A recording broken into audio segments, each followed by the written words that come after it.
మూలవాక్యముగా లూకా సువార్త క్రొత్త నిబంధన గ్రంథమైన బైబిల్లో నుండి లూకా సువార్త 17వ అధ్యాయము 13వ వచనాన్ని ఈ సమయంలో మనం క్షమించండి 17వ అధ్యాయం 3వ వచనం మనం చదువుకుందాం. మీ విషయమై మీరే జాగ్రత్తగా ఉండుడి.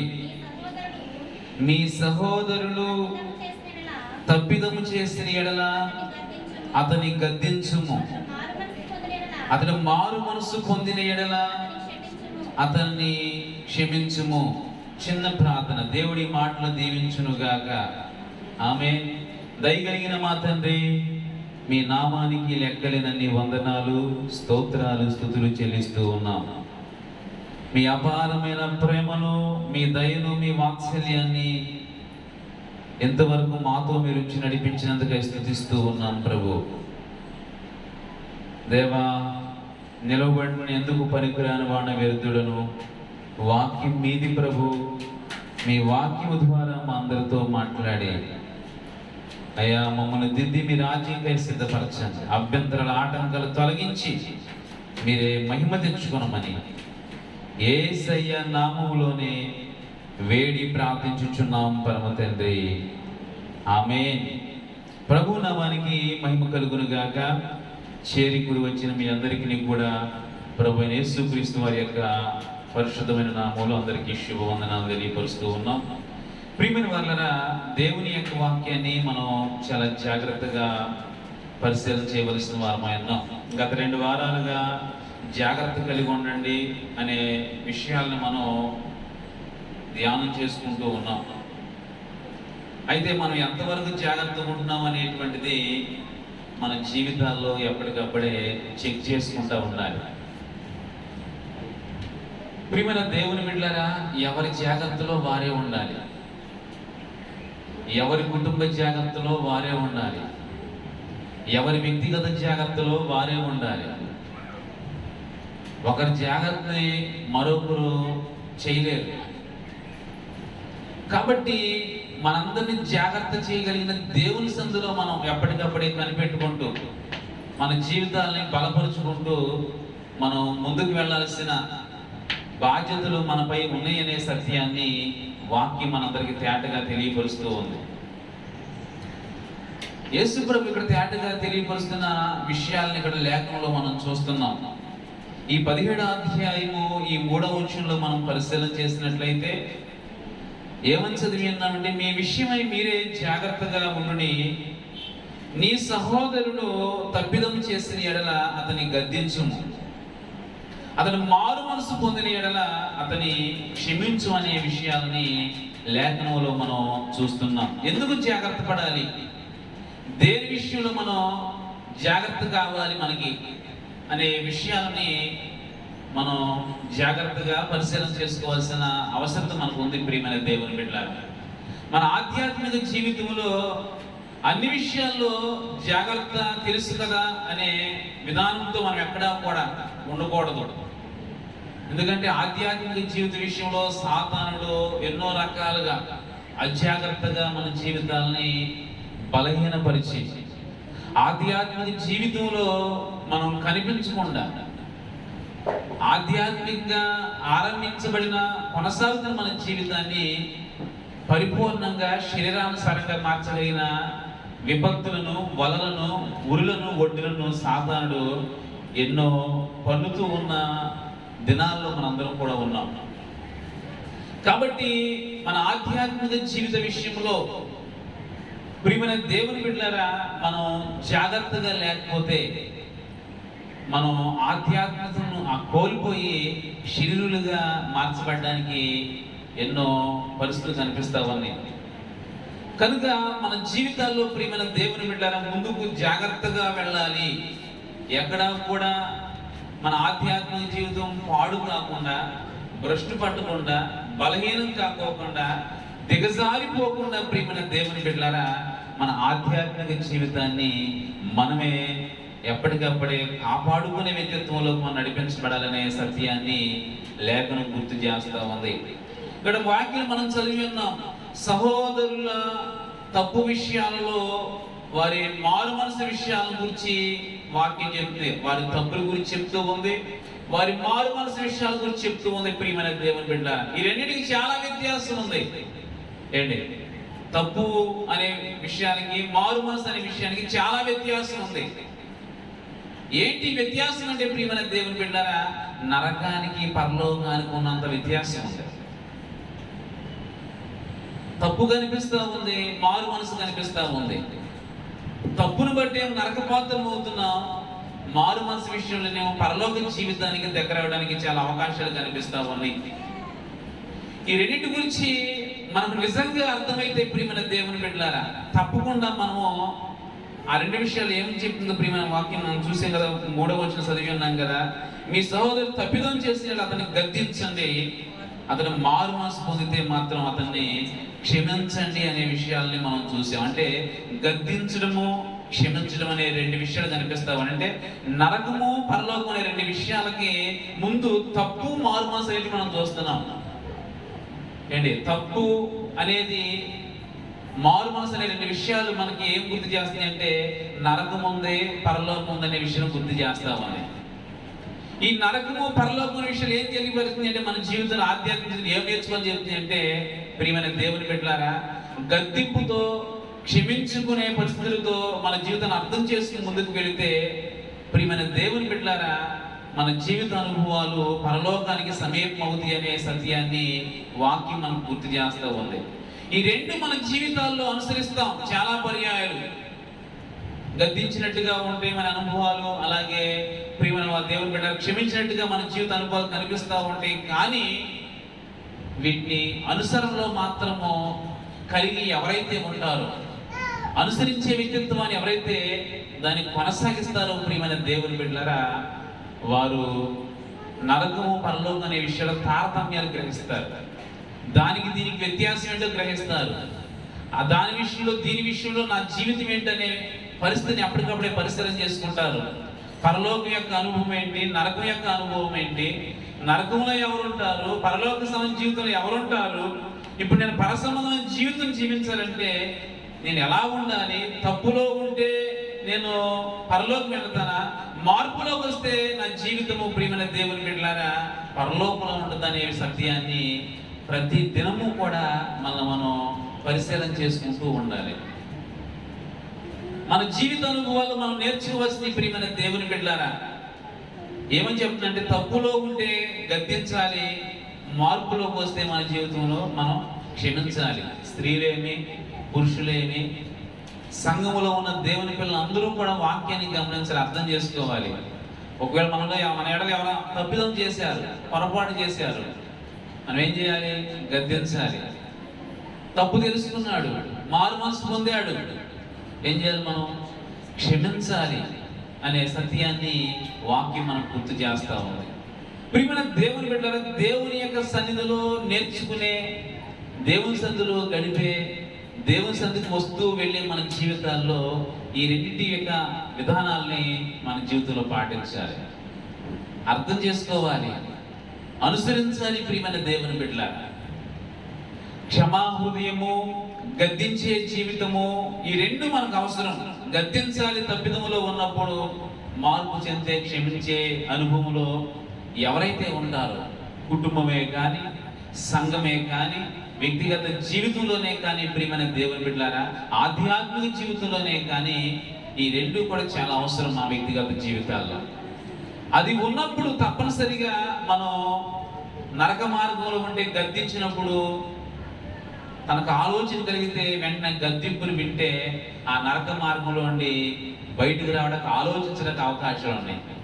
మనం క్షమించగలిగిన పరిస్థితులు, క్షమించే అనుభవాలు మన జీవితాలు అర్థం చేసుకునే అనుభవంలో ఉండగలిగితే ప్రియమైన దేవుని బిడ్డలారా పరలోక విధిలోనికి మనం నడిపించబడడానికి ఎన్నో అవకాశాలు ప్రభువు కల్పిస్తున్న సత్యాన్ని కూడా ఇక్కడ లేఖనంలో మనందరం కూడా గమనిస్తూ ఉన్నాం ప్రియమైన దేవుని బిడ్డలారా.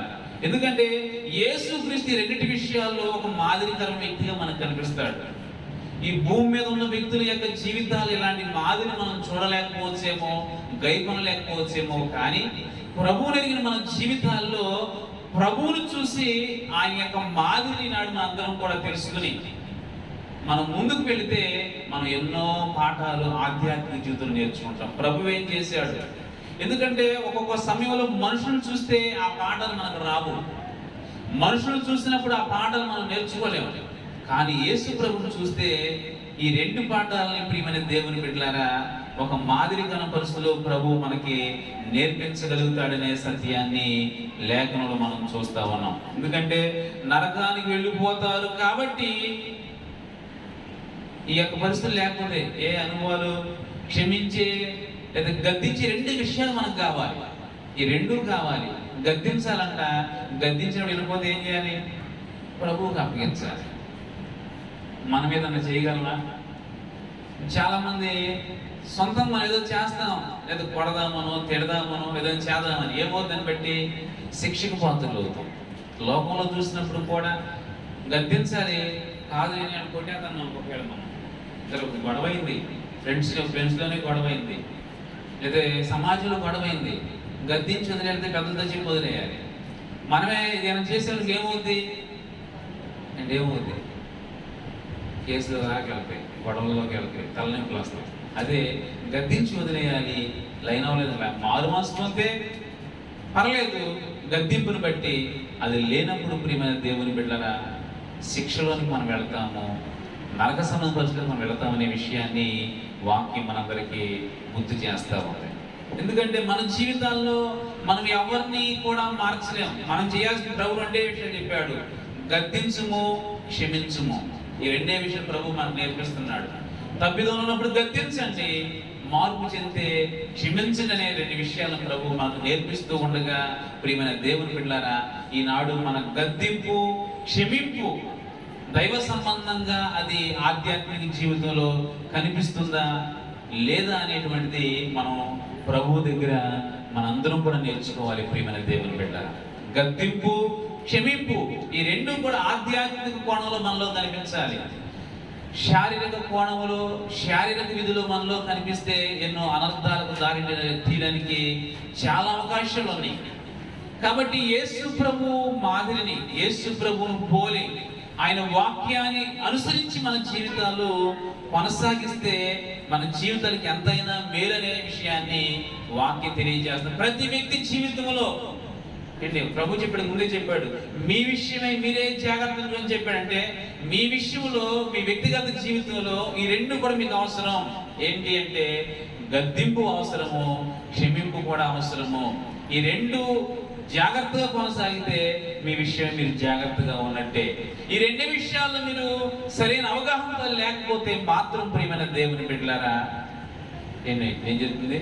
మనము నరక మార్గంలో ఉన్న విషయాలని మనం గుర్తు చేస్తాం. జాగ్రత్తగా ఉంటే పరలోక మార్గంలో ఉంటున్నాము, అవి అజాగ్రత్తగా ఉంటే మాత్రము నరక మార్గంలో ఉన్న విషయాలని లేఖనం మనందరికీ గుర్తు చేస్తూ ఉంది. అయితే ప్రియమైన దేవుని బిడ్డలారా యేసు ప్రభువును పోలి మనం నడుచుకొని చెప్పుకున్నప్పటి వరకు కూడా యేసు ప్రభు రెండు కూడా సంపూర్ణంగా కనిపించినాయి. గద్దించాడు, క్షమించాడు మారు మనసు పొందిన వారిని. ఆ రెండింటికి దూరమైన వారి జీవితాలు అస్తవ్యస్తంగా అయిపోయింది. చాలా మంది ప్రభు గద్దించాడు. ఆయన ఎందుకు గద్దిస్తాడు? ఆయన గద్దింపులో ఉన్న గొప్ప విషయం ఏంటి? అసలు గద్దింపు దేనికి? గద్దింపులో ఉంటే మన జీవిత అనుభవాలు ఎలా ఉంటాయి అనే విషయాన్ని మనం ఆధ్యాత్మిక జీవితంలో మనం పరిశీలన చేసుకుందాం. గద్దింపును గురించిన విషయాలను మనం కొన్ని విధానాలని వాక్యంలో నుండి మనం అర్థం చేసుకుందాం, జ్ఞాపకం చేసుకుందాం. అసలు గద్దింపు ఎందుకు, గద్దించే జీవిత అనుభవాలు మనకు ఎందుకు కావాలి, ఈ గద్దింపుని బట్టి మనకేంటి ప్రయోజనము అనే కొన్ని విషయాలను మనం సమయాన్ని బట్టి ప్రియమైన దేవుని బిడ్డలారా మనం లేఖనంలో నుండి కొన్ని విషయాలని ధ్యానం చేసుకుందాం, నేర్చుకుందాం, మనం ముందుకు కొనసాగుదాం. చూద్దాం ఈ గద్దింపు యొక్క ప్రభువు చెప్పాడు కదా, ఏమని చెప్పాడు? గద్దించుము, తప్పిదం ఉన్నప్పుడు మారు మనసు పొందితే క్షమించమని చెప్పాడు. ఈ గద్దింపు యొక్క విధానాలు ప్రభు ఎందుకు గద్దించాడు, ఎవరిని గద్దించాడు, గద్దింపు యొక్క రహస్యం ఏంటో ప్రియమైన దేవుని బిడ్డలారా వాక్యంలో నుండి మనం కొద్ది నిమిషాలు పరిశీలన చేసుకుందాం. చూద్దాం పరిశుద్ధ గ్రంథమైన బైబిల్లో నుండి ప్రకటన గ్రంథము. బైబిల్ చివరిలోకి వెళ్ళిపోదాం ప్రియమైన దేవుని బిడ్డలారా. ప్రకటన గ్రంథము 3వ అధ్యాయం 19వ వచనాన్ని ఈ సమయంలో చదువుకుందాం. నేను ప్రేమించు వారిని అందరినీ గద్దించి శిక్షించుచున్నాను గనుక నీవు ఆసక్తి కలిగి మారు మనసు పొందుము అని గద్దింపు ఎక్కడ నడిపించబడుతుందో మనం చూస్తున్నాం. ప్రియమైన దేవుని బిడ్డలారా, దేవుడి యొక్క వాక్యం ఏమని చెప్తుందంటే ఎవరిని గద్దిస్తున్నారు ప్రభు ఏంటి? గద్దింపు యొక్క నిర్వచనం ఏంటి? గద్దింపులో ఉన్న మాదిరి ఏంటి? గద్దింపులో మనం ఏమి నేర్చుకోగలము అనేది మనం ఆలోచన చేస్తే ప్రియమైన దేవుని బిడ్డలారా, ప్రభు ఎవరిని గద్దిస్తున్నాడు? కోపం పెట్టుకున్న వాళ్ళ? ఎవరిని గద్దిస్తున్నాడు? పడని వారిన? వారవలేని వారిన? ఎవరిని గద్దిస్తున్నాడు ఆలోచన చేస్తే ప్రియమైన దేవుని బిడ్డలారా, దేవుడు తాను ప్రేమించే వారిని అందరం కూడా దేవుడు గద్దిస్తున్నాడంట. ప్రియమైన దేవుని బిడ్డలారా, వాక్యాన్ని గమనించాలి. వాక్యముతో గద్దించేవాడు దేవుడు, తన సేవకుల నోటితో గద్దించేవాడు దేవుడు. కాబట్టి వాక్య గద్దింపును మనందరం కూడా స్వీకరించాలి. ఎందుకంటే ప్రేమ కలిగినప్పుడే గద్దింపు వస్తాడు మన దగ్గరికి. దేవుడు మనం ప్రేమిస్తున్నాడు అంటే, దేవుడు ఒక వ్యక్తిని ప్రేమిస్తున్నాడంటే వారి దగ్గరికి ఎవరో ఒక రూపంలో ఏమొస్తుందండి? గద్దింపు వస్తుంది. దేవుడు మనం ప్రేమిస్తే మన తల్లి ద్వారా గద్దింపు వస్తుంది. దేవుడు మనల్ని ప్రేమిస్తే వాక్యం ద్వారా గద్దింపు వస్తుంది. దేవుడు మనం గద్దిస్తే తన సేవకుల ద్వారా గద్దింపు మన దగ్గరికి వస్తుంది. ప్రియమైన దేవుని బిడ్డలారా, ఎందుకంటే దేవుని ప్రేమ అనేటువంటిది గద్దింపు ద్వారా బట్టబయలు అవుతుంది. ప్రియమైన వాళ్ళ అంటే ఒక గద్దింపు మన దగ్గరికి వచ్చింది అనుకుందాం, మన భార్య గద్దించిన, మన భర్త గద్దించిన కొన్ని పర్యాయాలు, లేదా మన బిడ్డల ద్వారా గద్దింపు వచ్చిన, మన తల్లిదండ్రుల ద్వారా గద్దింపు వచ్చిన, మన పెద్దల ద్వారా గద్దింపు వచ్చినప్పుడు కూడా దాని అర్థం దేవుడు మనల్ని ఎక్కువగా ప్రేమిస్తున్నాడు, అందుకే గద్దింపు మన దగ్గరకు వస్తుంది. దాన్ని స్వీకరించాలి మనందరం కూడా. గద్దింపును స్వీకరించేవాడు ప్రియమైన దేవుని బిడ్డలారా శిక్షలోని తప్పించబడతాడు. లేకపోతే గద్దింపు అనే శిక్షణ దేవుడు మన దగ్గరికి పంపిస్తున్నాడంట. దేవుడు శిక్షణ పంపించక ఏం చేస్తాడంట? గద్దింపు అనే శిక్షణ మన దగ్గర పంపిస్తున్నాడు. గద్దింపుడు పక్కన వెళ్తే ఏమవుద్ది? శిక్షలో పడతాం. తాను ప్రేమించే వారిని అందరూ కూడా దేవుడు గద్దించి శిక్షించున్నాడు. కాబట్టి ఆ గద్దింపును మనం గ్రహించి ప్రతి ఒక్కరూ కూడా ఏం చేయాలంట? మారు మనసు పొందాల్సిన, మారు మనసుకు కావాల్సిన ఆసక్తితో మన జీవితాలు కొనసాగాలంట. గద్దింపు మన దగ్గరికి వచ్చింది అనుకుందాం. ఒక యవనస్తుడు ఉన్నాడు, చదువుకుంటున్నాడు, తన తల్లిదండ్రులు పిలిచి అయ్యా నువ్వు ఇలా ఉన్నా నీకు మంచిది కాదని గద్దించాను అనుకో, దాన్ని బట్టి ఏంటి? దేవుడు నేను ప్రేమిస్తున్నాడని అర్థం. ఒక గద్దింపు దగ్గరికి వచ్చిందంటే అంటే మరొక అర్థం ఏంటి? నువ్వు ఆసక్తి కలిగి మార్పు చెందు అనేది రెండో విషయం మనకు జ్ఞాపకం చేస్తా ఉంది. గద్దింపు వచ్చింది అయినా నిర్లక్ష్యంగా బ్రతుకుతున్నాం. గద్దించాడు దేవుడు తన వాక్యం ద్వారానో పెద్దల ద్వారానో సేవకులను గద్దించాడు, అయినా కానీ మన జీవితంలో వ్యతిరేకంగా కనిపిస్తున్నాం. ఆసక్తి మనం చూపట్లేదు, మారుమనసు మన సమయాన్ని వలట్లేదు, మన జీవితంలో ఇవ్వట్లేదు. అయితే తదుపరి శిక్ష అనేటువంటిది మన జీవితాలకి సమీపం అవుతుంది అనే సత్యాన్ని లేఖనం మనందరికీ గుర్తు చేస్తా ఉంది ప్రియమైన వాళ్ళ. ఎందుకంటే గద్దింపు మన జీవితాలకి చాలా అవసరము. అంటే గద్దింపు అంటే హెచ్చరిక మన జీవితాలకి చాలా అవసరము. హెచ్చరిక లేకపోతే, గద్దింపు లేకపోతే, లేదా మనం బుద్ధి చెప్పేవారు లేకపోతే ప్రియమైన దేవుని బిడ్డలారా మనం శిక్షకు పాత్రం అయిపోతాం. గద్దింపు మన జీవితాలకు మారు మనసు పొందు, మారు నువ్వు లేకుండా ఆసక్తి కలిగి దేవుని యొక్క సన్నిధిలో నీ జీవితాన్ని సరి చేసుకో. ఇంకెంతకాలం నీ జీవితం, ఎంతకాలం నీ బ్రతుకు, ఎంతకాలం నిర్లక్ష్యం నీకు, ఎంతకాలం విరోధత, వ్యతిరేకత. ఇప్పటికైనా మారు అనే విషయాన్ని గద్దింపు మనందరికీ వస్తుంది ప్రియమైన దేవుని బిడ్డలారా. తప్పిదములో ఉన్న, పొరపాటులో ఉన్న, వ్యసనపరులుగా ఉన్న, లేదా వ్యతిరేకులుగా ఉన్న, విరోధత్వాన్ని కనిపించే పరిస్థితుల్లో మన జీవితాలు కనిపించిన వారి దగ్గర గద్దింపు వచ్చింది అంటే జాగ్రత్త కలిగి మనం మార్చుకునే ఆసక్తి కలిగి మారు మనసు పొందడమే ప్రియమైన దేవుని బిడ్డ మనకు మంచిదన్నమాట. ఒక దొంగని తీసా పోలీసుడు గద్దిస్తాడు, లొంగిపో అని గద్దిస్తాడు. జాగ్రత్త, నువ్వు లొంగిపో, మార్చినట్టు నువ్వు లొంగిపో, శిక్ష తగ్గిపోద్ది అంటాడు. వినలేదు. ఏమవుద్ది? గద్దించడం వినకపోతే ఏమవుద్ది? దెబ్బలు తగులుతాయి. ఎలాంటి దెబ్బని చెప్పలేము. చిన్న దెబ్బతో ఆ వ్యక్తిని పడుకుంటే చిన్న శిక్షతో పడేయాలనుకుంటాడు. అది శుద్ధి మించి ఏమవుద్ది అంటే అవసరమైతే ప్రాణాలు పోవడం అవకాశం ఉంది. దేవుని గద్దింపు అంతకంటే గొప్పదే. గద్దిస్తున్నాడంటే మనల్ని ప్రేమిస్తున్నాడు. గద్దిస్తున్నాడంటే నువ్వు మారుమనసు పొందని చెప్తున్నాడు. గద్దిస్తున్నాడంటే నీ జీవితంలో నీకున్న ఆసక్తిని విడిచిపెట్టి గద్దింపులో ఉన్న ఆసక్తిని నువ్వు తెలుసుకుని మార్పు చెంది దేవుని కొరకు బ్రతుకు ఇప్పటికైనా అనే విషయాన్ని దేవుడు తన వాక్యం ద్వారా ప్రియమైన దేవుని బిడ్డలారా మనందరికీ హెచ్చరిక చేస్తా ఉన్నాడు. అయితే ఈనాడు చాలా మంది వాక్య హెచ్చరికను కానీ సేవకుల హెచ్చరికను కానీ వినేవారు తక్కువైపోయారు.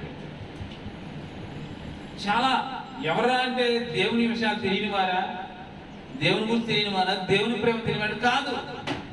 దేవుని గురించి తెలిసిన వారే, వాక్యం గురించి తెలిసిన వారే, లేకుంటే ఆధ్యాత్మిక విషయాలు తెలిసిన వారే, కానీ గద్దింపును పెడచెవి పెట్టే వ్యక్తిత్వాలు కలిగిన వారికి మారిపోతున్నారు. గద్దింపు ఎందుకు వస్తుంది? ఎప్పుడు గద్దిస్తాడు దేవుడు? మామూలుగా ఒకసారి గద్దిస్తాడంట దేవుడు. ఏంటి? మామూలుగా గద్దిస్తాడు. మనం తప్పిదంలో ఉన్నప్పుడు, లేకుంటే అవిధేయతలో ఉన్నప్పుడు, వ్యతిరేకంగా ఉన్నప్పుడు ప్రేమతో దేవుడు గద్దిస్తాడంట. ప్రేమించి గద్దిస్తాడంట దేవుడు. అప్పటికి వెనకపోతే ఎలా ఉండదు అనేది ఒక వాక్యాన్ని మనం చదువుకున్నాం. యోబు గ్రంథంలో పాత నిబంధన గ్రంథం అనగా కీర్తన గ్రంథం ముందు ఉంటుంది ప్రియమైన దేవుని బిడ్డలారా. యోబు గ్రంథము 33వ అధ్యాయము 14వ వచనం నుండి మనం పరిశీలన చేసినట్లయితే, దేవుడు ఒక్కమారే పలుకును, 2 మార్లు పలుకును. మనుషులు అది కనిపెట్టరు. మంచం మీద కునుకు సమయమున, గాఢ నిద్ర పట్టినప్పుడు, కలలో రాత్రి కలుగు స్వప్నములలో నరులు గర్విష్ఠులు కాకుండా చేయనట్లు, తాము తలచిన కార్యం వారు మానుకొన చేయనట్లు, గోతికి పోకుండా వారిని కాపాడినట్లు, కత్తి వలన నశింపకుండా వారి ప్రాణం తప్పించినట్లు ఆయన వారి చెవులను తెరవచేయును, వారి కొరకు ఉపదేశం సిద్ధపరచును. వ్యాధి చేత మంచం ఎక్కుట వలనను, ఒకని ఎముకలు ఎడతెగని నొప్పులు కలుగుట వలనను వాడు శిక్షణము నొందును. చూసారా మరొక గద్దింపు ఎలా ఉంది ఏంటి? ఒక దేవుడు ముఖాముఖిగా సేవకుల ద్వారాను వాక్యం ద్వారాను గద్దిస్తాడు. రెండవ గద్దింపు ప్రియమైన దేవుని బిడ్డలారా, ఒకసారి చెప్పాడు, రెండోసార్లు చెప్పాడు, గద్దించడం మామూలుగా వినలేదంట వాళ్ళందరూ కూడా, కనిపెడతాదంట వాళ్ళు ఎవరు కూడా. ఒక్కో సమయంలో మంచం మీద పడుకున్నప్పుడు, గాఢ నిద్ర పడుతున్న కళ్ళలో, ఒక్కొక్కసారి స్వప్నంలో దేవుడు ఆ వ్యక్తిని గద్దిస్తాడంట. ఎందుకు గద్దింపెడికి తెలుసా? గర్విష్ఠులు కాకోకుండా. వాళ్ళు ఏదో చేయాలనుకుంటారు చూసేవా, నేను చేయాలని అనుకుంటా, అది తక్కువైనా సరే ఇది ఇలాగే ఉంటాను అనుకుంటారు చూసేవా. వాళ్ళు అలా గర్విష్ఠులు కాకుండా అది చేయకోకుండా వారిని మాన్పించడానికి, వారు దాన్ని బట్టి వారి యొక్క ఇష్టానుసారంగా జీవించి వారు గోతికి పోకుండా, లేదా కత్తిపాలు కాకోకుండా వారి ప్రాణం తప్పించడానికంట వారికి దేవుడు ఉపదేశాన్ని సిద్ధపరుస్తాడంట. వాక్యం అనే ఉపదేశం అనే గద్దింపును వారి దగ్గర తీసుకొస్తాడంట ప్రియమైన దేవుని బిడ్డ. అది లేకపోతే ఎన్నో బాధలకు వారిని తీసుకొచ్చి వారికి శిక్షణ ఇప్పిస్తారు. మామూలు గద్దింపు ఎలా ఉంది? ఒక గద్దింపు ఎలా ఉందంటే, వాక్యం ఇలా ఉండమాకు, ఇలా చేయమాకు, ఇలా నడవమాకు, ఇది మానుకో, ఈ వ్యసనాన్ని విడిచిపెట్టు, ఈ పాపని విడుదల పొందు, ఈ వ్యతిరేక జీవితం, ఈ వ్యతిరేక పనులు మానుకో అని సామాన్యంగా వాక్యంతో, సేవకులతో, లేదా మనకు తెలిసిన వాళ్ళతో, మన పెద్దలతో చిన్నగా ప్రియమైన ఒకలాంటి గద్దింపు 1-2 పర్యాలు జరుగుతుంది. తర్వాత దేవుడి గద్దింపు ఎలా ఉంటుందంటే, వీటన్నిటికీ లోబడినప్పుడు ప్రియమైన దేవుని బిడ్డలారా, ఎన్ని చెప్పాడండి అక్కడ గమనించినట్లయితే ఎన్నో విషయాలు చెప్పాడు. ఎక్కడ దాకా తీసుకెళ్తాడంటే మరణం దగ్గర తీసుకెళ్ళిపోద్దంట.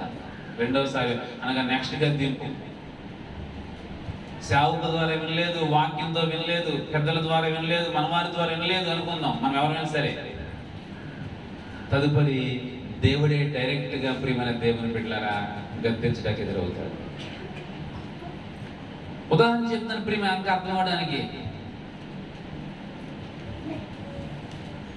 బెయేరు కుమారుడైన బిలాము ఉన్నాడు, ప్రవక్త. బాలాకు రాజు ఎంతో పెద్ద మొత్తంలో బంగారం ఇస్తాను, ఇజ్రాయేలు చేపించాలి, నువ్వు నీకు అధికారం ఇస్తాను, పేరు ఇస్తాను, పరిస్థితులు ఇస్తానని చెప్పి ఎన్నో రకాలుగా ఇజ్రాయేల్ ప్రజల్ని శపించడానికి బాలాకు రాజు బిలాముని పంపించాడు. బిలాముని తీసుకురమ్మని చెప్పాడు. వెళ్ళాడు, దేవుని దగ్గర ప్రార్థించాడు, అయ్యా వెళ్ళమంటామంటే నువ్వు వెళ్ళొద్దు, నా ప్రజల్ని ఎవరు కూడా శపించకూడదు, వెళ్ళొద్దని చెప్పాడు. ఎవరు? దేవుడు ఎవరితో చెప్పాడు? మీకు అర్థం కాదని అడుగుతున్నాం. మళ్ళీ దేవుడు ఎవరితో చెప్పాడు? బిలాముతో. ఎవరి దగ్గరికి వెళ్ళొద్దని చెప్పాడు? బాలాకు రాజు దగ్గరికి వెళ్ళొద్దని చెప్పాడు. బాలాకు రాజు దేవునికి శత్రువు, ఇశ్రాయేలు ప్రజలకు శత్రువు. శత్రువైన రాజు బిలాము శపిస్తే అయిపోద్ది, బిలాం చేతి జరిగిపోద్ది అని చెప్పేసి ఎంతో బంగారం ఇచ్చి ఆశ చూపించి నువ్వు ఇలా చేయాలి నా పక్షాన అని చెప్తే దేవుడు వద్దని చెప్పాడు. మరలా బాలాకు రాజు వర్తమానం పంపిస్తానేమన్నాడు. ఇదిగో నీళ్ళంత బంగారం ఇస్తున్నాను, ఇదిగో ఈ కొండంత బంగారం చేస్తుందని చెప్పి బహుమానం పెంచుకుంటూ వస్తున్నాను. ఆశతో మళ్ళీ ఏం చేస్తాడు తెలుసా? మళ్ళీ ప్రార్థించాడు. దేవుడు ఎన్నిసార్లు చెప్పాడు? డైరెక్ట్గా వెళ్ళొద్దని చెప్పాడు. ఈయనేం బంగారం పిలిచాడికి మరలా ఏంటో వెళ్ళమంటా, మళ్ళీ పిలిచాడు బాలాకు రాజు అంటాడంటే. ఎక్కడికి వచ్చి దేవుని దగ్గరికి వచ్చి బిలాము ఏమని ప్రార్థన వెళ్ళమంటాం అంటే నీ ఇష్టం అంట. ఏంటి దేవుని సహాయతని ఏమంటారు కొంతమంది తీసుకెళ్తుంటే? కొంతమంది మాదే తెలియదు ఏమంటారు, నీ ఇష్టం చేసుకుంటారు కొంతమంది. ఏంటని అర్థం? మంచిగా చెప్పారు, అక్కడ ప్రేమతో చెప్పారా, నీ తెప్పు నువ్వు కూడా అన్నట్టుగా. ప్రియమైన దేవుని బిడ్డలారా, ఏం జరిగింది తెలుసా? మామూలుగా చెప్పాడు, దేవుడు వద్దని చెప్పాడు, వినలేదు, వెళ్ళిపోయాడు. తొక్కరా స్థలాన్ని తొక్కేసాడు, వెళ్ళకుండా స్థలానికి వెళ్ళిపోయాడు బిలాము. శపిస్తాంటే ఏమవుతుంది తెలుసా? బిలాము వెళ్ళి వాళ్ళకి ఆశీర్వాదం కలిగిపోతున్నాడు. ఎవరికి? ఇశ్రాయేలు ప్రజలను శపించేవాడు ఎవడూ లేడు. ఇంకా దేవుడే శపించాలి. తన ప్రజలను నమ్ముకున్న వాడిని దేవుడే శపించాలి. ప్రజలు శాపాలు తగలవు. గొప్ప ఆధిక్యత ఏంటి తెలుసా మనకి? తన ప్రజల్ని ఎవడు శపించిన శాపం వెళ్దో. దేవుడే శపించాలి తప్ప ఎవడు శపించిన శాపం వాళ్ళకి తగలదు. నేను కొన్ని విషయాలన్నా మా పాస్టర్ గారు శపించి మరి అతను అంటున్నారు.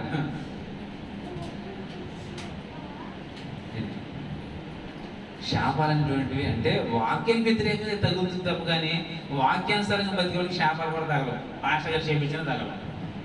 వాక్యానికి వ్యతిరేకంగా నీకు మంచిది కానీ చెప్పి చెప్పింది తగ్గవచ్చు ఒకవేళ, ఎందుకంటే దేవుడికి ఇష్టం లేదు కదా. అది మన స్వార్థంగానో కుయుక్తితోనో వారవలేనితనంతో నీకు ఎలా అయిపోతే ఏం జరుగుతుంది? అలాగే వచ్చారు చివరికి తిరిగి వేసిన వాళ్ళు గోడకి కొడుతున్న తిరిగి వచ్చి మనకి కొడుతున్నట్టుగా అయిపోతుంది అన్నమాట. దేవుని ప్రజలను శపించే వాళ్ళు ఎవరు లేరు. ఇంకా ఎవరైనా శపించేది వారికి తగదు కూడా, ఆశీర్వాదం అయిపోతుందంట. వాళ్ళకి శపించిన కొద్ది ఏమవుతుంది? దేవుడి ప్రజల్ని ఆశీర్వాదం ఎక్కువైపోతుందంట. అలాగే ఆశీర్వాదం ఎక్కువైపోతుంది. ప్రియమైన దేవుని బిడ్డలారా, ఆయన నా వల్ల కాదు. అక్కడ దేవుడు నిలబడ్డాడు. ఇక్కడ నేను ఎన్ని చేసినా అవదు, నా వల్ల కాదు అని చెప్పేసి అట్లా వెళుతున్నప్పుడు ఏమైనా తెలుసా ప్రియమైన దేవుని బిడ్డలారా? అంటే దేవుని యొక్క దూతంట బిలాంకి ఎదురైపోయిందంట. గాడి పద ఇజ్రాయేలు శపించాలి, బాలాకు బహుమానం బాగేస్తానని చెప్పాడు. నాకు కానికి పెద్ద కాంకేస్తానని చెప్పాడు. నడుమని చెప్పి గాడి మీద కొట్టాను. గాడి మీద ఏముంది? దేవుని దగ్గర నిలబడిందంట. ప్రియమైన దేవుని బిడ్డలారా, గమనించినట్టయితే, పరిశీలన చేసినట్టయితే, కొట్టినప్పుడు గంట గాడి మీద కూర్చున్న బిలాముని వాడకేసుకున్నాను ఒక నొప్పులు తిందంట. ఎవరో గాడిద దగ్గరికి ఇంకా కోపం వచ్చి టపాటప కొట్టాడంట. అప్పుడు దేవుడు గాడిదకి స్వరాన్ని ఇచ్చాడు, మాటని ఇచ్చాడంట. గాడిద మాట్లాడుతుంది, దేవుడు మాట్లాడలేదు. ఎవరో కొంతమంది పెద్దది మాట్లాడుతుంటే చిన్నపిల్లలతో మాట్లాడుతారు. ఒకసారి అలా సరిగ్గా రానతో ఏంటాడు ఇలా చేస్తున్నా అలా కొన్నిసార్లు అలా మాట్లాడతాడు దేవుడు. ఎనలేదు ప్రియమైన దేవుని బిడ్డలారా, గాడిద మాట్లాడింది. బిలాము, ఎప్పుడైనా నువ్వు తోలు మార్గం నేను వెళ్ళకుండా ఉన్నానా? వెళ్ళాను కదా, ఎందుకు నన్ను ఇలా కొడుతున్నావు? నేను ఎందుకు వెళ్ళట్లేదు? నాకు దేవుని దూత నా ఎదురుగా ఉండడం బట్టి నేను వెళ్ళలేకపోతుంది అని స్వరంతో గాడిద మాట్లాడినప్పుడు మాత్రం అప్పుడు మాత్రం చెప్తొచ్చిందంటండి ఎవరికి? బిలాని. ప్రియమైన దేవుని బిడ్డలారా, వాక్యాన్ని మనం గమనించినట్టయితే దేవుడు గద్దించినప్పుడు ఏమైంది? చివరికంట బిలాము సోదిగాడై సోదిగాడి చచ్చిపోయాడు, శాపంతో చచ్చిపోయాడు. గద్దింపు అనేది మన జీవితంలో చాలా ప్రాముఖ్యం. అంటే గద్దింపు అనేది మనం ప్రేమించే వస్తుంది మన దగ్గరికి. గద్దింపు ఎంత ప్రేమిస్తున్నాడంటే ఎంతో ప్రేమించేది చదువుతాం కదా. ఏమైంది? దేవుడి లోకాన్ని ఎంతో అంటున్నాం. ఎంత అంటే ఎంత అని చెప్పలేమండి. దేవుడి ప్రేమ కొలతలేనండి. ఎంతో ప్రేమించాడు ఆయన అని చెప్తాం. కానీ ఆ ప్రేమ ద్వారా మనకు వచ్చేది ఏంటంటే గద్దింపు వస్తుంది మన దగ్గరికి. ఆ గద్దింపుని ఎవరైతే వింటారో ప్రియమైన దేవుని బిడ్డలారా, అన్నాడు కదా చదివాము, నొప్పులతో, బాధలతో, కష్టాలతో, ఇరుకులతో గద్దిస్తూ ఉంటాడు. యోబు యొక్క జీవిత అనుభవాల్లో మనం ఉన్న విషయాలు ప్రియమైన దేవుని బిడ్డ మనం చూస్తున్నాం. 33వ అధ్యాయంలో మనం చూస్తున్నాం కదా. యోబు దయచేసి నా వాదన ఆలకించుము అని 33వ అధ్యాయంలో ప్రారంభించాడు. మొదటి మాట్లాడి ప్రియమైన దేవుని బిడ్డ, దేవుడు ఇలా చేస్తాడు, ఇలా గద్దిస్తాడు మనిషిని. ఈ రీతిగా హెచ్చరిక చేస్తాడు. ఒక మార్పు పలుకుతాడు, 2 మార్లు పలుకుతాడు. గద్దింపుతో కొన్ని విషయాలు మన దగ్గర తీసుకొస్తాడు. అయితే కొంతమంది వినరో మరణం దాకా తీసుకెళ్తాడంట దేవుడు. కత్తి దాకా తీసుకెళ్తాడంట దేవుడు. ఆ సమయంలో కూడా మరొకసారి ఉపదేశాన్ని బిగ్గరగా చెప్తాడంట. మన చెవుల్లోకి ఉపదేశం సిద్ధపరిచి మన కొరకు ఆ సమయంలో కూడా దేవుడికి మాట్లాడుతుంటే ఒక పర్యాయం ప్రియమైన దేవుని బిడ్డలారా, చాలా మంది దేవుని గద్దింపుని వినేవారు. ఇది మంచిది కాదంటారు చాలా మంది. నేను గద్దింపుతో చెప్తారు కొంతమంది పురుషులు చెప్తారు, మరి కొంత పర్యాయాలు ఆడవాళ్ళు చెప్తారు, స్త్రీలు. ఒక్కొక్క సమయంలో భర్తలు చెప్తారు ఇది మంచిది కాదని, మరొక సమయంలో భార్యలు చెప్తారు ఇది మంచిది కాదని. ఇద్దరికి ఒకరికొకరు చెప్తున్నారు. ఇద్దరు మనసు లేదనుకో నేనే మనసు లేదనుకుందాం. అది ఎవరికైతే మన శిక్షే అది, అంతే. ప్రియమైన దేవుని బిడ్డలారా గమనించాలి. చెప్పే పరిస్థితులు ఉన్నాయి, వినే తత్వం మనలో కనిపించాలి. దేవుని గద్దింపు మన దగ్గరకు వచ్చిందంటే ప్రియమైన దేవుని బిడ్డలారా ప్రేమతో చెబుతుంటే ఒక్కొక్కసారి మన జీవిత అనుభవాలు ఆ గద్దింపుని ఆహ్వానించకపోతే, అంగీకరించకపోతే మనం పెద్ద శిక్షలో పడబోతున్నాం అనే సత్యాన్ని వాక్యమే మనకు తెలియజేస్తాం. ఒక విషయాన్ని ప్రియమైన దేవుని బిడ్డ మనం గమనించినట్లయితే చూద్దాం. బైబిల్ గ్రంథంలో మనం చదువుకుని మనం తదుపరి మనం ధ్యానం చేసుకుందాం. మత్తయి సువార్తలోకి వెళ్దాం ఒకసారి. మత్తయి సువార్త 16వ అధ్యాయం ప్రియమైన దేవుని బిడ్డలారా 23వ వచనాన్ని మనం పరిశీలన చేసుకుందాం. 16వ అధ్యాయంలో అయితే ఆయన పేతురు వైపు తిరిగి సాతానా నా వెనకకు పొమ్ము, నీవు నాకు అభ్యంతర కారణమై ఉన్నావు. నీవు మనుషుల సంగతులనే తలంచున్నావు కానీ దేవుని సంగతులను తలంపుగా ఉన్నామని పేతురుతో చెప్పాను. ఎందుకు చెప్పాడంటే ప్రియమైన దేవుని బిడ్డలారా ఆ పై వచ్చిన మనం చూస్తే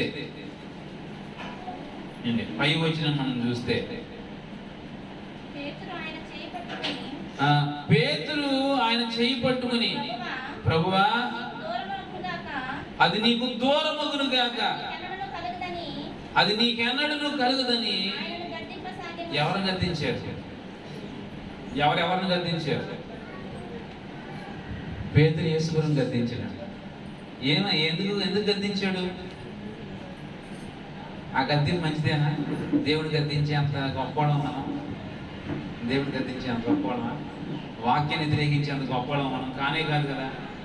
ఇప్పుడు అయ్యా నేను మనిషి కుమారుడు దుష్టుల చేతికి అప్పగించబడతాడు, మరణించాల్సిన పరిస్థితులు ఉన్నాయి, 3వ దినం అలా తిరిగి లేగుతాడంటే పేతురు కదా అది నీకు దూరం అవును కాక, నువ్వు చనిపోకూడదయ్యా.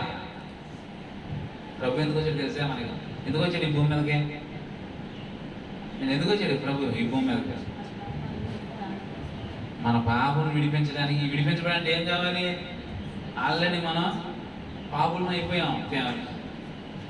ఆజ్ఞను అతిక్రమించి చేయకుండా పని చేసి తినకుండా పండు తిని మొదటి ఆదాము ద్వారా పాపులం అయిపోయాం. రెండవ ఆదాముగా ప్రభు ఎందుకు వచ్చి భూమి మీదకంటే దాని నుండి ఆ పాపను విడుదల చేయడానికి, ఆ పాపను విడుదల పొందాలంటే మనకు పరిశుద్ధుని రక్తం అవసరమై ఉంది. ఆ పరిశుద్ధుని రక్తం ఒలిగించబడాలంటే పరిశుద్ధైన దేవుడు పాపం చేతికి అప్పగింపబడి, కొట్టబడి, ఏరి చేయబడి, ఉమ్మివేయబడి, తన రక్తాన్ని చిందించబడి, ఒలికించబడితేనే ఈ భూమి మీద ఆ రక్తం ద్వారా పాపికి విడుదల ఉంది. కాబట్టి తన రక్తాన్ని చిందించడానికి ఈ భూమి మీదకి వచ్చాడు. అందుకే యేసు రక్తము ప్రతి పాపం నుండి మనం పవిత్రులుగా చేయనని 1 యోహాను రాసిన పత్రికలో మనం చూస్తూ ఉంటాం. ఎందుకంటే ప్రియమైన దేవుడు చాలా జాగ్రత్త వాక్యాన్ని గమనించాలి. పేతురు దేవుడిని గద్దిస్తాడు, ఇది దూరమును గాకని గద్దించాడంట. తదుపరి వెంటనే యేసు ప్రభువు గద్దించాడు. ఎవరిని? పేతురుని గద్దించాడు. సాతానా నా వెనక్కి పోనాడు. పేతురు సాతానా? పేతురు ఎవరో? పేతురు ఎవరండి? శిష్యుడు కదా. పేతురులో దేవుడికి ఏం కనపడింది? పేతురు దేవుని శిష్యుడే, ఆయన వెంబడించేవాడే.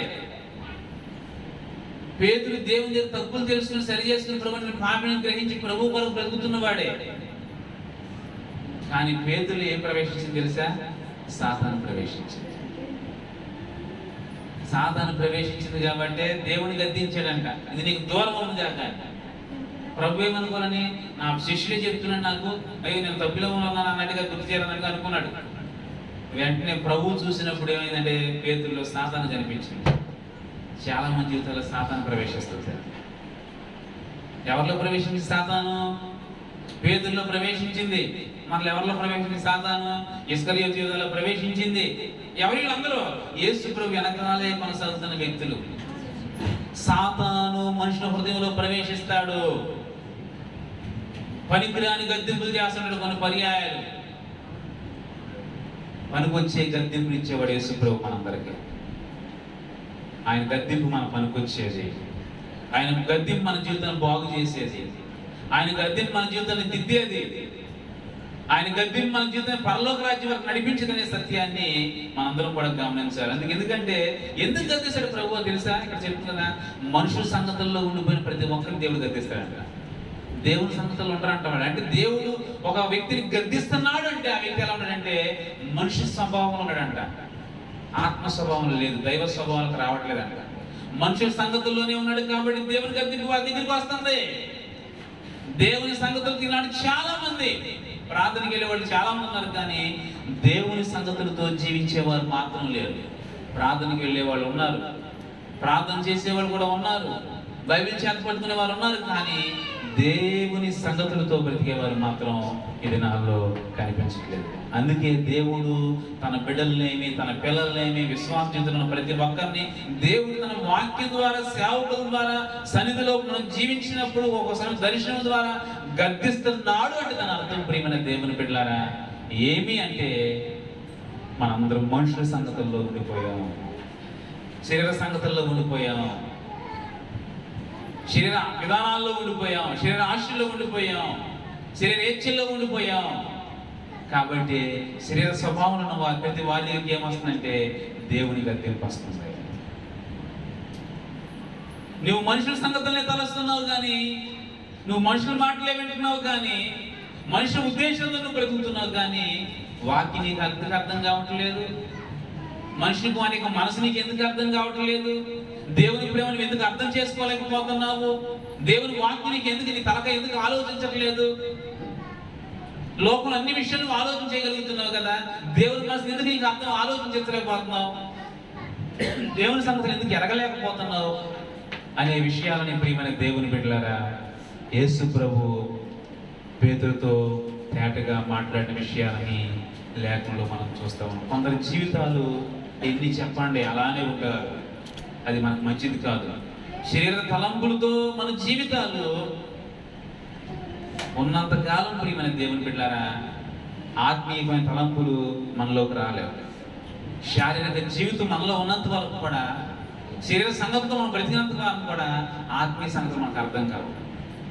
కాబట్టి ప్రియమైన దేవుని బిడ్డలారా మనం గమనించాల్సిన విషయం ఏంటంటే శరీర సంగతుల్లో కాదు కానీ మనం ఆత్మ సంగతులతో మనం జీవించాలి. ఏ సంగతి మనం ఉండాలండి? శరీర సంగతులను ఆలోచించేంతకాలం మన సమస్యలు పడిపోవాలి. ఆత్మ సంగతులు మనకు అర్థమవుతామో తెలుసా? పోతే పోయింది, నష్టమైతే అయింది, దేవుని కంటే నాకు ఎక్కువేంటి, దేవుని కృపను పోగొట్టుకుని దీని కొరకు, దేవుని ఆత్మను పోగొట్టుకోనా, దేవునితో సహవాసం తెచ్చుకోనా, ఈ చిన్న విషయాల కొరకు దేవునికి దూరం అయిపోనా, ఆ దేవునికి దగ్గర మళ్ళీ ఎంత కష్టపడాలి నేను, ఈ ఆత్మ దేవుని ఆత్మ ప్రార్థించే ఆత్మ సంపాదించుకోవడానికి ఎంతో నెలల ప్రార్థన ఎంతవరకు వచ్చింది కదా నన్ను. ఈ చిన్న విషయం కొరకు, ఈ చిన్న నష్టం కొరకు, చిన్న విధానం కొరకు నేను దేవుని ఆత్మ కోల్పోయి దేవుడికి సంపూర్ణంగా దూరం అయిపోయి నేనేం సాధించగలను అనేది ఆత్మ సంగతుల్లో కనిపిస్తుంది. ప్రియమైన దేవుడు, ఈనాడు చాలా మంది తలకాయ ఆత్మ సంగతుల్ని ఆలోచించే వ్యక్తిత్వంలో ఉండలేదు. శరీరం శరీరం శరీరం శరీరంగా కనిపిస్తుంది. శరీర సంగతుల్లో ఉన్న వాళ్ళు ఎవరు బలపడలేదు. శరీర తన స్వభావంలో ఉన్నాడు. ఇస్కరియోతు చేత ఏమన్నా మేలు పొందాడంటే లేదు, తనకు తానుగా నశించిపోయాడు. శరీర సంగతుల్లో ఉన్న వ్యక్తిత్వాలు పాడైపోయినాయి.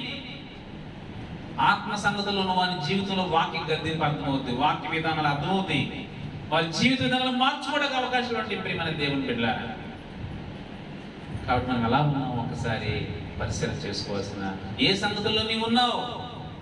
దేవుని యొక్క గద్దెంపు మన దగ్గరకు వచ్చిందంటే నువ్వు ఏ సంగతుల్లో ఉన్నావు ఒకసారి పరిశీలన చేసుకో. శరీర సంగతుల్లో ఉన్నావా, ఆధ్యాత్మిక సంగతుల్లో ఉన్నావు అనే విషయాన్ని మనకు గుర్తు చేస్తా ఉంది. ప్రియమైన దేవుని బిడ్డలారా, ఏ సంగతుల్లో ఉన్నట్టు మనం ఏం చెప్తాం? మనం ఒక్కసారి అర్థం చేసుకో. చూడండి, ఒక విషయం మనం జ్ఞాపకం చేసుకుందాం, ఇంకా అర్థం అవడానికి. కీర్తన గ్రంథంలో 50వ అధ్యాయం,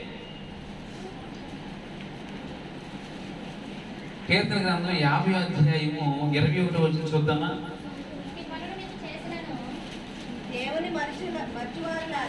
50వ అధ్యాయం 21. ఇట్టి పనులు నువ్వు చేసినను నేను మౌనినై ఉంటిని, అందుకు నేను కేవలం నీ వంటి వాడిని నీవు అనుకుంటివి. అయితే నీ కనుల ఏట ఈ సంగతులు నేను వరుసగా ఉంచి నిన్ను గద్దిస్తాను అన్నాడు. అర్థమవుతుంది. దేవుని యొక్క వాక్యం చాలా జాగ్రత్తగా గమనించాలి. జాగ్రత్తగా ఆలోచన చేస్తేనే అర్థమవుతుంది వాక్యం.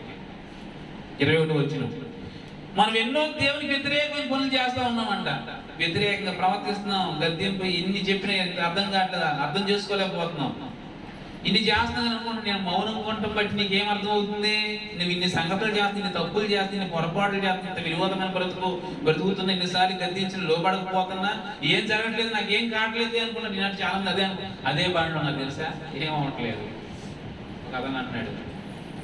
లాక్డౌన్లో ప్రార్థనకి వెళ్ళలేదు, ఏం కాలేదు. ఇప్పుడు వెళ్ళకపోతే ఏమవుతుంది అనుకున్నది చాలా మంది అంటదంట. మన హైదరాబాద్ ఒప్పేది కంటే ఫాస్ట్గా అంటున్నాడు.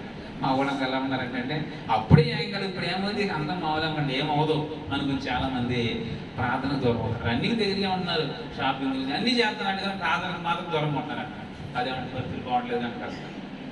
లోపలికి వెళ్ళినప్పుడే పరిస్థితులు బాగుంటున్నాయి, దేవుడి సన్నిధికి వెళ్తేనేమో అక్కడికి వెళ్తేనే దేవుడు కాపాడుతున్న అన్ని విషయాలు, దేవుడి దగ్గరికి వెళ్తే మాత్రం దేవుడు కాపాడలేకపోతారంట. అలా ఉంటారంట. అది చెప్తున్నా, 5 రూపాయలు చెప్తున్నమాట. ప్రియమైన దేవుని బిడ్డలారా, మనం గమనించిన ప్రభు చెప్తున్న విషయం ఏంటి తెలుసా?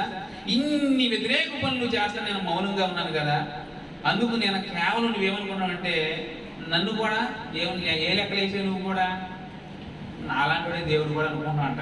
చాలా మంది అనుకుంటా అంట, ఆయన ఏం చేయట్లేదు, ఇన్ని పనులు చేస్తే ఏం చేస్తాడు ఆయన, నన్ను ఏం చేయట్లేదు కదా అని కేవలం నేను నీ వంటి వాడు నువ్వు తలంచుకుంటున్నావు. సహోదరుడా గమనించు, ఒక దినాన నేను చెప్పే విషయం ఏంటంటే, అయితే నీ కన్నులు ఏట నీ సంగతులన్నీ కూడా వరుసగా ఉంచేస్తాను, అప్పుడు నేను గద్దిస్తాను, శిక్షిస్తాను, అప్పుడు నేను రక్షించేవాడేవాడు. నీకు మామూలుగా చదువుతుంటే అర్థం అవ్వట్లేదు, ప్రేమగా చదువుతుంటే నీకు అర్థం అవ్వట్లేదు, ఏం కావట్లేదు, ఎంత వ్యతిరేకతలో ఉన్నాను అని అనుకుంటున్నావు. నన్ను కూడా ఏ లెక్క నీలో ఒకళ్ళు నన్ను కూడా గుర్తించేది, అంతేగాని నేను దేవుడని, నేను రక్షకుడని నువ్వు అర్థం చేసుకోలేకపోతున్నావు. నా ప్రేమ నీకు సులకనైపోయింది, నా ప్రేమ నీకు లోకం అయిపోయింది. అయితే నీ విషయాలన్నీ నీ ఏటుకు తీసుకొస్తాను, నీ కనులు ఏటికి, వాటిని వరుసగా పెట్టి నీకు గద్దిస్తాను. అప్పుడు నీ జవాబు ఏంటి?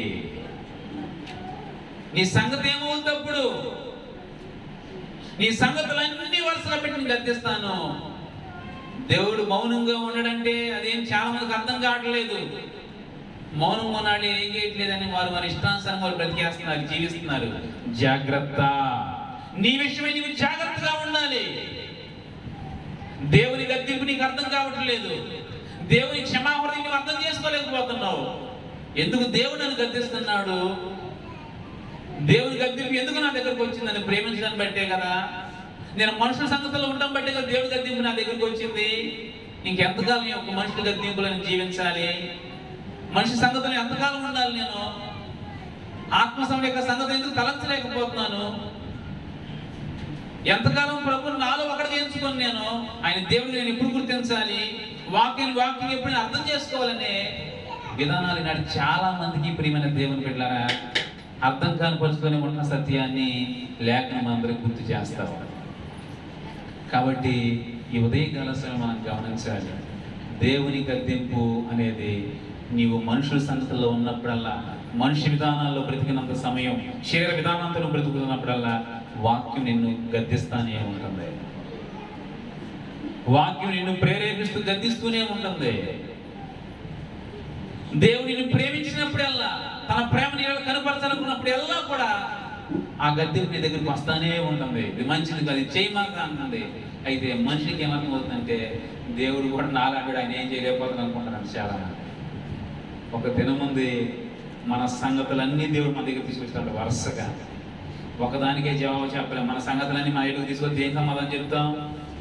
వీడి కాళ్ళు చేతులు కట్టి తీసుకెళ్లి చీకట్లో పడేసినట్టాడంట దేవుడు. జవాబుదారీతనం మనలో సరిగా లేకపోతే దేవుడు అడిగినప్పుడు, దేవుడు లెక్క అడిగినప్పుడు సరిగా మన జీవితాన్ని సంపూర్ణంగా అర్థవంతంగా వాక్యానికి అనుగుణంగా మన జవాబులు లేకపోతే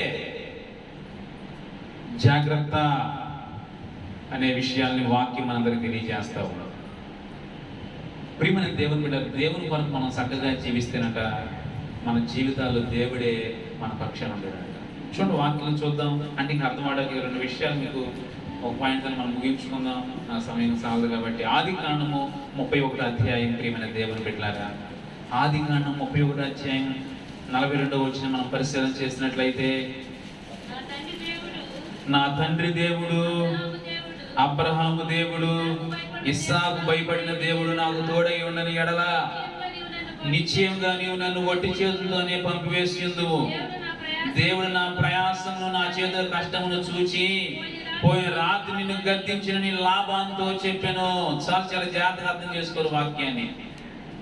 దేవుడు తోడై ఉండేలా మన ప్రవర్తన, మన ప్రయాస, మన జీవితం, మన ప్రార్థన, మన ఆధ్యాత్మిక అనుభవాలు ఉంటే మన పక్షాన దేవుడే ఉండి లాభాన్ని గద్దించినట్టుగా, మనకు వ్యతిరేకమైన ప్రతి పరిస్థితిని దేవుడే గద్దించి మన జీవితాన్ని సఫలీకృతంగా చేయగలిగిన గొప్ప దేవుడు ఆయనే. ఏం చేద్దాం తెలుసా? దేవుడు గద్దించేదాకా మనం ఉన్నాం. మనం ఏం చేస్తాం? తొందరపడిపోతాం. మనమే తొందరపడిపోతా ఉంటాం. మనం ఏదో చేయాలనుకుంటాం, మన వల్ల ఏమవుద్ది? అసలు ఏం జరుగుద్ది? మనం గడ్డి పువ్వు లాంటి మన జీవితాలు మనం ఏం చేయగలం? ఏం సాధించగలం? యాకోబు తన జీవితంలో ఉన్న గొప్ప సాక్ష్యం చెప్తున్నాడు ఇక్కడ మనందరికీ. యాకోబు సాక్ష్యం, యాకోబు ఉన్నప్పుడే సాక్ష్యం చూస్తున్నాం. ఇంకా ఇశ్రాయేలుకి ఎన్ని సాక్ష్యాలు చెప్పగలడు ఆయన? నా తండ్రి దేవుడు, అబ్రహాము దేవుడు, ఇస్సాకు దేవుడు, ఇస్సాకు భయపడిన దేవుడు. ఇప్పుడు యాకోబు దేవుడిగా తన పక్షాన ఉందంట. ఆయన ఏం చెప్పినట్టు తెలుసా? ప్రియమైన దేవుని బిడ్డలారా, దేవుడు నా కష్టాన్ని చూశాడు, నా ప్రయాసం చూశాడు, కాబట్టి లాభాన్ని మోసపుచ్చాలనుకున్నాడంట. ఎవరిని? యాకోబుని. లాభాన్ని శిక్షించాలి, ఏదో గమనంలోకి తీసుకెళ్ళాలి, ఏదో శిక్షణ రప్పించాలనుకున్నాడంట లాభాన్ని యాకోబుకి. యాకోబు ప్రయాసాన్ని, కష్టాన్ని దేవుడు చూశాడంట. ఏంటి? తన పితరులందరూ ఎలాంటి వాడు దేవుడు చూశాడంట. తన ప్రార్థన ఏంటో, తన విధానం ఏంటో అనేది దేవుడు చూసింట. తన దేవుడు చేసిన వాగ్దానం ఏంటో దేవుడు గుర్తు చేసుకున్నాడంట. గుర్తు చేసుకుని ప్రియమైన దేవుని బిడ్డలారా, లాభాన్ని ఏదో ఒకటి చేసేయాలి అనుకోండి. యాకోబు దగ్గరికి రాకముందే దేవుడు లాభం దగ్గరికి వెళ్ళాడు. ఆ రాత్రి చెప్పాడంట, జాగ్రత్త, ఎక్కువ తక్కువ మాట్లాడేవో యాకోబు విషయంలో జాగ్రత్త అని చెప్పి వార్నింగ్ ఇచ్చాడు. గద్దించాడంట. ఎవరిని? దేవుడు మన విషయాల్లో దేవుడు జోక్యం చేసుకుంటాడండి అన్ని విషయాల్లో. అంటే మనకు చేత కాకంటే ప్రయాసపడక, మనం కష్టపడక, దేవుల్లో మనం సరిగా విశ్వాసంతో బ్రతకక, సరైన నిరీక్షణ లేక, సరైన ఆధ్యాత్మిక అవగాహన లేక మనం ఏదో సాధించాలి చేయాలనుకుంటూ దేవుడి గారిని మనం చూడలేకపోతున్నాం అంతే. యాకోబు జీవితంలో రీతిగా జరిగిన సత్యాలు మనం చూస్తున్నాం. యాకోబు ఒంటరివాడే, యాకోబుకి ఎవరు లేరు, కానీ లాభానికి చాలా మంది ఉన్నారు. లాభాన్ని సొంతూరాడు, తన దగ్గర చాలా మంది తన వారు ఉన్నారు, తన ఊరాడు ఉన్నారు, కానీ యాకోబు పారిపోయి వెళ్ళాడు. అక్కడ యాకోబు ఒంటిగాడే, కానీ యాకోబుతో దేవుడు ఉన్నాడు. యాకోబు ప్రయాసం చూస్తున్నాడు, యాకోబు కష్టాన్ని చూస్తున్నాడు, యాకోబు యొక్క విధానాన్ని చూస్తున్నాడు దేవుడు. కానీ తన పితరులు అబ్రహాము ఇస్సాకును చూశాడు. ఇస్సాకు మరి యాకోబు పక్షాన నేను ఉండాలి, ఆయన సహాయం చేయాలి, ఆయన రక్షించాలి అని దేవుడు చూసి లాభంతో హెచ్చరిక చేశాడు, గద్దించాడు. ఆయన వచ్చి చెప్తున్నాడు, అయ్యా నేను ఏదో చేయాలనుకున్నాను నిన్ను, నా గురువు అన్న సైన్యాన్ని తీసుకొచ్చి, కానీ నిన్న రాత్రి దేవుడు నా దగ్గరికి వచ్చి ఏం చేశాడు తెలుసా? యాకోబుతో కానీ మంచి అయినా కానీ చేయలేని మాట్లాడేవా, జాగ్రత్త అని చెప్పి వెళ్ళిపోయాడు. అందుకు నేను ఏం చేయలేని వాడిగా సమాధానం కొరకు ఇట్లా వచ్చానని చెప్పే విషయాలను తెలియపరుస్తున్నాను. దేవుని గద్దింపు ఒక వ్యక్తిలో మార్పు తీసుకొస్తుంది. మనుషుల సంగతులతో ఉన్న గద్దింపు ఎవరిని బాగు చేయలేదు. ఆధ్యాత్మికమైన ఆత్మ సంబంధమైన గద్దింపు, ప్రేమతో ఉన్న గద్దింపు, దేవుని తలంపులతో ఉన్న గద్దింపు మనిషిని బాగు చేసేది. దేవుని గద్దింపు లాభాన్ని మార్చింది. లాభాన్ని ఏదో శిక్ష తీసుకురావాలనుకున్నాడు, లాభాన్ని ఏదో పాతకాలను సృష్టించాలనుకున్నాడు, కానీ దేవుని గద్దింపు లాభాన్ని మార్చింది. ప్రియమైన దేవుని బిడ్డలారా, దేవుడు యాకోబును చూశాడు, వారి స్థితిని, వారి పరిస్థితి అంతా చూశాడు. అందుకే లాభాన్ని దేవుడు గద్దించాడు. మనం క్రీస్తులో పడే శ్రమ, ప్రయాస, కష్టం, మనం చేసే ప్రతిదీ దేవుడు చూసేలా న్యాయబద్ధంగా, ఆత్మ సంబంధంగా, వాక్యానికి ముడిపడి ఉంటే దేవుడు తప్పనిసరిగా మన పక్షాన ఉంటాడు అనే సత్యాన్ని లేఖనం మనకు తేటగా తెలియజేస్తుంది. చూడండి 24 వచనం చూడండి. ఇదే 31 అధ్యాయంలోనే ఆదికాండంలో 24 వచనం చూడండి. ఆ రాత్రి స్వప్నమందు దేవుడు సిరియాబడి లాబాను వద్దకు వచ్చి, నీవు యాకోబుతో మంచిగాని చెడ్డగాని పలుకుము, జాగ్రత్త సుమి అని అతనితో చెప్పాను. ప్రియమైన దేవుడు జాగ్రత్తగా చెప్పాడు. మీ విషయం మీరే జాగ్రత్తగా ఉండాలి, లేదా నీ ప్రాణానికి నీవే ఉత్తరవాదం అయిపోతావు. దేవుడు అది చెప్తున్నాడు, మీ విషయం మీరే జాగ్రత్తగా ఉండండి. తప్పించేస్తే గద్దించండి, మారు మనసుతో క్షమించండి. ఈ గద్దింపు యొక్క మారు మనసుతో ఉన్న అనుభవాలు ఇవి మన జీవితానికి చాలా అవసరము. ఇలాంటి అనుభవాలు ప్రభు దగ్గర ఎన్నో మనం చూస్తున్నాము, తన భక్తులు ఎన్నో చూస్తున్నాము. తన భక్తుల కొరకు దేవుడు ఎలా గద్దించాడు, తన భక్తుల కొరకు దేవుడు తన పక్షాన్ని ఎలా జీవించాడు అనే విషయాలు లేఖలో మనం చూస్తున్నాం. ఈనాడు మనం ఏమనుకుంటాం అంటే, ప్రభుని మనలో ఒకడవాడంటే అనుకుంటూ మన ఇష్టానుసారం మనం బ్రతుకుతూ మనుషుల సంగతులు మనం బ్రతికేస్తున్నామేమో. అలాంటి పరిస్థితులను బయటకు వద్దాం, మెలుగుతో ఉందాం, ఆ మధ్యలో ఉన్న మగతలను బయటకు వద్దాం, మనం దేవుని సంగతులను తలద్దాం. యాకోబు పక్షాన్ని ఎలా జరిగింది, దేవుని సంగతులు ఎలా కనపడినాయో మన విషయంలో కూడా దేవుని సంగతులను చూస్తూ దేవుని కార్యాలను అనుభవించాలి. అంటే ప్రియమైన దేవుని బిడ్డలారా, ఒక ప్రత్యేకమైన ప్రయాసము, సాక్ష్యాన్ని దేవుని దగ్గర మనం కలిగి ఉండాలనే సత్యాన్ని లేఖనం మనందరికీ గుర్తు చేస్తాము. కాబట్టి ప్రియమైన దేవుని బిడ్డలారా, ఎందుకు గద్దిస్తున్నాడు దేవుడు ప్రేమించే వారిని గద్దిస్తున్నాడు. అలాగే మనుషు సంగతిలో ఉన్న ప్రతి ఒక్కరిని కూడా గద్దించి సరిచేయడానికి సిద్ధంగా ఉన్నాడు. ఎవరైతే న్యాయబద్ధంగా, వాక్యానుసారంగా ప్రయాసపడుతూ, కష్టపడుతూ, దేవుడు తోడుండేలా దేవుని కొరకు ఎవరైతే బ్రతుకుతున్నారో, తన పిల్లల కొరకు తన శక్తులను గద్దించే వ్యక్తిగా ప్రభు వారితో ఉన్నాడనే యాకోబు జీవితంలో తేటగా మనం చూడగలుగుతున్నాం. ప్రియమైన దేవుని బిడ్డలారా, ఈనాడు మనం ఎన్నో పరిస్థితులు మనం చూస్తూ విచారపడుతూ ఉంటాం, మదన పడుతూ ఉంటాం, లేకుంటే వాపోతూ ఉంటాం. ఎన్నో పర్యాయాలు యాకోబు జీవితంలో ఉన్న సత్యాలను మనం గ్రహించి మనం వాక్య క్రమశిక్షణలకు మనం వస్తే, వాక్య అదుపుతో మనం బ్రతికితే, వాక్య అదుపులో మన జీవితం ఉండాలి చూసుకుంటానికి మనం ప్రయత్నం చేస్తే, దేవుడు మన పక్షాన నుండి తన పిల్లల పక్షాన కార్యాలు చేయడానికి ఆయన సిద్ధముగా ఉన్నాడు అనే సత్యాన్ని లేఖనంలో మనందరం కూడా చూస్తున్నాం. అందుకే మీ విషయమే మీరే జాగ్రత్తగా ఉండండి. నేను ప్రేమించు వారిని అందరిని గద్దిస్తాను. ఆసక్తి కలిగి వారు మారు మనసు పొంది ధనులు అవుతారు. అది లేకపోతే, క్షమించబడే పరిస్థితులకు రాకపోతే శిక్షలోకి వెళతాడు ఆ వ్యక్తి అనే సత్యాన్ని దేవుడు తన వాక్యం ద్వారా తేటగా తెలియపరుస్తూ ఉన్నాడు. మరొక మాట జ్ఞాపకం ముగిస్తాను, మేము వివరించను కానీ మరొక గద్దింపు ఎలా ఉంటుందో అనేది మనకి మరొక రకంగా ఆలోచిస్తే మార్కు సువార్తలో కొత్త నిబంధన గ్రంథాన్ని ముగిస్తాను. వాక్యాన్ని చాలా జాగ్రత్తగా అర్థం చేసుకోవాలి. వాక్యం లేకపోతే అర్థం కాదు మనకి. మార్కు సువార్త 16వ అధ్యాయము 14వ వచనం మనం చూస్తే, అంటే 16 పిమ్మట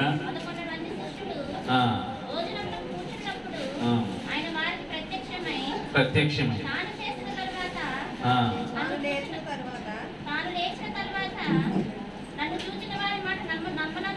నమ్మనందున వారి అపనమ్మకం నిమిత్తమును వారిని గద్దించనండి. దేవుని మాట మనం నమ్మనప్పుడు గద్దిస్తానంట. మన హృదయం కాఠిన్యం అయిపోతే, అంటే బండలాగా అయిపోతే, రాజమండ్రి అంటారు చూసే కొంతమంది, అలా అయిపోతే వాళ్ళ దగ్గరికి దేవుడి గద్దింపు వస్తుందంట. ఎలా అవుతుంది? యోబు దగ్గరికి వచ్చిందే, యోబు దర్శనం వచ్చిందే, ఎక్కడికి మనసు దగ్గరికి వెళ్ళి పడేస్తాడు మంచం మీద, అక్కడ గద్దింపిస్తాడంట. మామూలుగా వినకపోతే ఏమవుతుందంట, మంచం దగ్గర గద్దిస్తాడంట. అపాయంలో పడిపోయిన తర్వాత గద్దిస్తాడంట. చాలా అపాయం, తప్పించే లేదేక అవకాశం, స్కోప్ లేని పరిస్థితులు గద్దిస్తాడంట. శిక్షణిస్తాడంట. ఎప్పుడు ఆ గద్దింపుల ద్వారా, ఆ బాధలతో ఎందుకు నేను దేవుడి మాటలు అని చెప్పేసి చాలా శిక్షణిస్తాడంట. ఎలా శిక్షణ అండి? ట్రైనింగ్ అంటే శిక్షలు, అంటే ఎంతో బాధలు ఉన్నప్పుడు అప్పుడు శిక్షణ, అప్పటికి లేకపోతే అవకాశాలు. కాబట్టి ప్రియమైన దేవుని బిడ్డలారా, దేవుని యొక్క గద్దింపు మన దగ్గరికి వస్తుందంటే మన అపనమ్మకాన్ని బట్టి వస్తుంది. ఒకసారి మొదలుగా చూస్తే మన హృదయం కాఠిన్యంతో కరుడు కట్టుకుపోతే తప్పనిసరిగా శిక్ష మన దగ్గర గద్దింపు వస్తుంది. కాబట్టి ఈ సమయంలో ఆ గద్దింపును ప్రేమించి మనకి ఇస్తున్నాడు దేవుడు. మనిషి సంస్థలో ఉన్నప్పుడు దేవుడు గద్దిస్తున్నాడు మనల్ని.